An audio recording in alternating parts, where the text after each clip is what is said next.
l'isolation de vos combles avec la société Yep Habitat. Et la société Péris, partenaire du rugby languedocien, vous présente Série Rugby.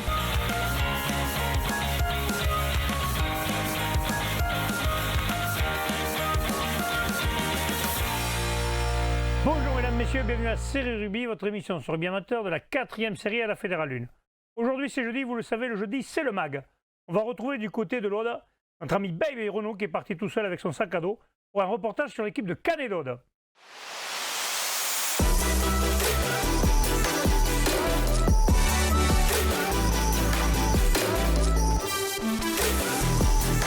Aujourd'hui, pour le MAG, nous sommes déplacés dans l'Aude pour aller voir le nouveau club de Canet.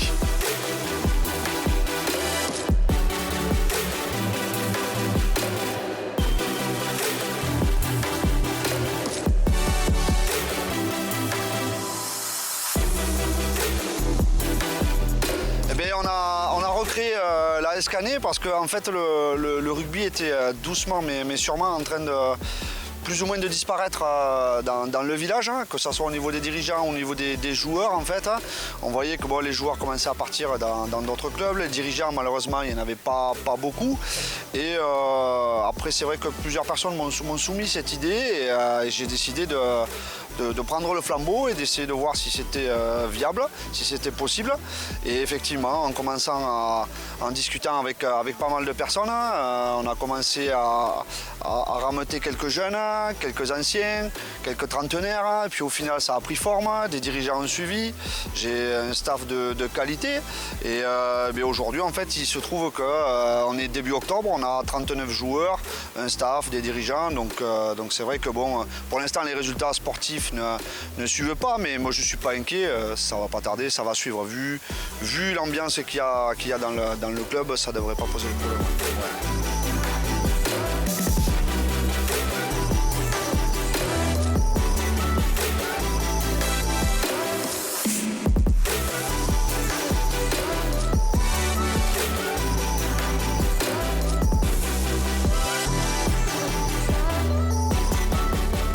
Il y a certaines personnes qui pensent que j'ai créé l'AS Canet par vengeance, mais pas du tout en fait. Moi j'ai voulu simplement créer un club à mon image en fait. Donc voilà, et les gens, a priori je fédère énormément, donc les gens ont décidé de me suivre. Donc voilà, c'est tout à mon honneur et j'en suis fier aujourd'hui, mais je n'ai strictement rien contre Névian et les Névianais, hein, ça c'est clair. Et bien, au niveau du staff déjà, donc on a Nicolas Vicedo qui manage un peu tout en fait, donc qui est aussi préparateur physique au centre de formation à Narbonne. Donc on a Joub aussi qui est responsable des cadets à Narbonne aussi, qui entraîne aussi l'équipe première. On a Clément Esteriola qui intervient au niveau des avants. Donc voilà, on a Thomas Viviès aussi qui est entraîneur joueur, qui a 36 ans, qui est entre les deux, qui est un peu le relais aussi sur le terrain. Donc voilà, au niveau du staff, très sincèrement, je trouve qu'on a un staff de qualité pour de la 4e série. Donc ça c'est vraiment un point très positif du club cette année. Et après au niveau de l'effectif, là au jour d'aujourd'hui on est à 39 joueurs exactement. Donc c'est quand même bien aussi, on tourne à 20 joueurs de moyenne aux entraînements depuis le 2 août. Donc même au mois d'août j'ai été un peu surpris, mais on a eu au moins 20 joueurs à chaque fois. Et au niveau des dirigeants, aujourd'hui on a 12 dirigeants. Donc voilà, et sur les 12 on en a quand même 6 ou 7 qui s'investissent vraiment à plein temps, parce qu'après c'est pas forcément évident, les bénévoles aujourd'hui, voilà, c'est difficile de s'investir. Moi je le vois en tant que président, je cumule beaucoup de choses et c'est pas forcément évident, quoi. Ma vie de famille en pâtit un petit peu, ouais, c'est clair. Ouais.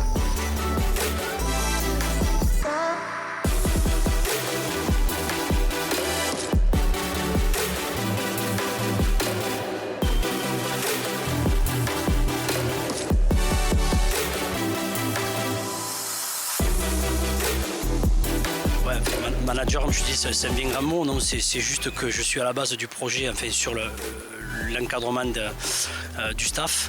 Et j'ai choisi le staff et c'est un petit peu moi qui récolte un petit peu les infos de tout le monde, quoi. L'année dernière, je suis arrivé à l'UNCA, Névian Canet, par le biais de Clément Esteriola, le talonneur de l'ASB qui était avec moi l'année dernière, il y a 2 ans à Narbonne. Et donc vu que le club de l'AS Canet est né sur on va dire un dysfonctionnement et une mésentente qui s'est passée avec l'UNCA. C'est comme ça que Wally est venu me chercher courant de l'été. Mais c'est un petit peu compliqué de dire des forces et des faiblesses. Aujourd'hui, on est en manque de repères collectifs puisqu'on est un club qui se crée. Et alors certes, les mecs savent jouer en individuel, mais en sable, ils ne savent pas jouer. Donc aujourd'hui, on met vraiment l'accent sur ça. On a une cohésion qui est top, on a un super groupe, une super ambiance. Maintenant, il faut qu'on arrive à le retranscrire sur le terrain et que cette ambiance-là soit productive sur le dimanche. C'est compliqué à mettre en place, hein. On a un groupe tout neuf, donc vraiment des joueurs qui n'ont jamais joué, des joueurs qui reviennent. Voilà, c'est compliqué, nouvelles règles, création de club, donc il y a beaucoup de choses à faire. Mais après, le groupe vit bien, montre des belles choses. Après, en termes de résultats, ça ne s'est pas concrétisé, on va dire. Mais on a bon espoir, on a un derby intéressant qui arrive la semaine prochaine. On espère enclencher la saison. Ouais. Très très jeune, on va dire, 20 ans, avec du gros potentiel. Ouais, c'est plutôt, ils amènent notamment derrière cette folie un peu. Ça va à 10 000, c'est intéressant. Et devant, comme moi, des mecs qui reviennent un peu, voilà, 35-40 ans, qui sécurisent un peu tout ça, qui amènent une grosse ambiance aussi. Donc, ça c'est important. Après, non, le groupe est bien. Pour l'instant, il n'y a pas. Ça ne s'est pas matérialisé en termes de points, en termes de résultats sportifs, mais bon, c'est pas le plus important pour l'instant. Je pense qu'il faut qu'on arrive à créer quelque chose. Et ça devrait être pas trop mal.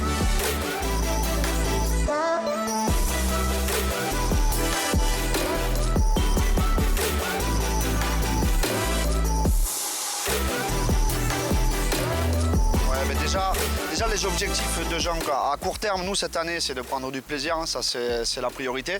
Bon, on sait très bien qu'au rugby, prendre du plaisir, ça passera aussi par des victoires sur le terrain, parce que sinon, ça devient à un moment ou à un autre forcément compliqué. Mais je ne suis pas inquiet moi là-dessus. C'est vrai qu'on a un démarrage un peu difficile, hein, mais bon, on a eu quelques blessures, des absences en début de saison. Donc voilà, tout ça, ça va se résoudre assez rapidement. Et je pense qu'après, les résultats sportifs devraient suivre. Nous, on n'a pas d'ambition démesurée en fait. Nous, ce qu'on veut, c'est prendre du plaisir. Si on peut accrocher une qualification en 4e série, ben, on la prendra avec plaisir. Donc voilà. Et ensuite, après, sur l'avenir du club, ben, moi, ce que j'aimerais, ce que je suis en train de faire, c'est d'essayer de faire des fondations solides, déjà sur le club de Canet. Mais après, il ne faut pas se leurrer, on est un petit village et on sait très bien qu'à moyen terme, il faudra qu'on ait un rassemblement. Donc voilà, je sais qu'il y a des rassemblements qui s'étudiera rapidement l'année prochaine, peut-être l'année d'après, mais on est obligé, quoi. Même si je vais récupérer normalement encore quelques jeunes la saison prochaine de ces cadets, ceux qui ont voulu faire leur 3e année junior, hein, donc c'est ce qui est normal. Je pense que c'est inéluctable, quoi. Maintenant, les petits villages sont appelés quelque part à disparaître. C'est un peu la philosophie de la Fédération française de rugby, donc voilà. Ouais. Bonjour, c'est Rugby. Bon, aujourd'hui, on est venu dans le club où j'ai signé, l'AS Canet.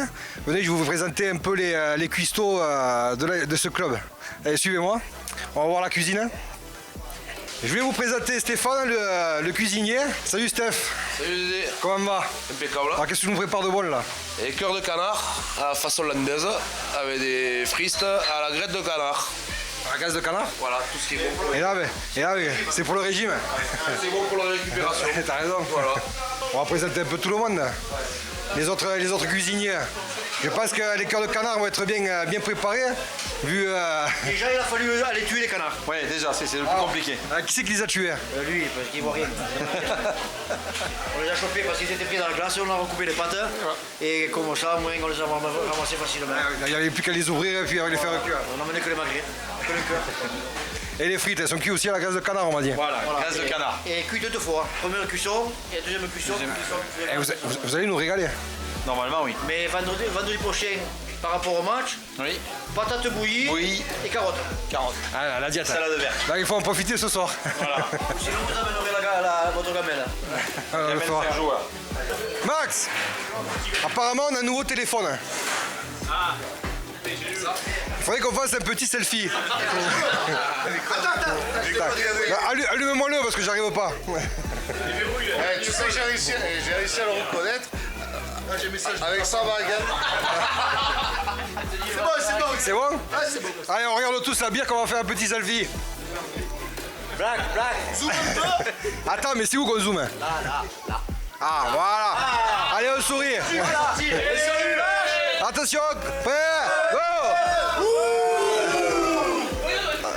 Ah, culé. Tiens, je suis sur ton appareil photo. Eh, attends, oh, il y a le type des bandages. Lui, ce gars-là, tout le monde a fini les bandages sauf lui. Lui, il va continuer à bandager jusqu'au mois de décembre. Hein? T'as les grappes de Noël, on va l'appeler. Non, mais c'est les bandages tardives, arrive un moment. Quand tu veux faire quelque chose de qualité, t'es obligé de te dire un petit peu plus longtemps. Ah, c'est que.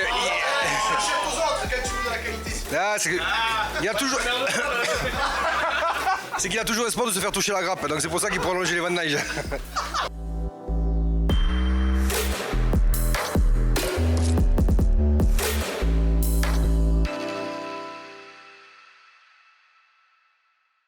Mesdames, messieurs, j'espère que ce reportage sur l'équipe de Canet vous a plu. On se retrouve demain avec les matchs à venir de ce week-end. Transpirez bien sur tous les terrains.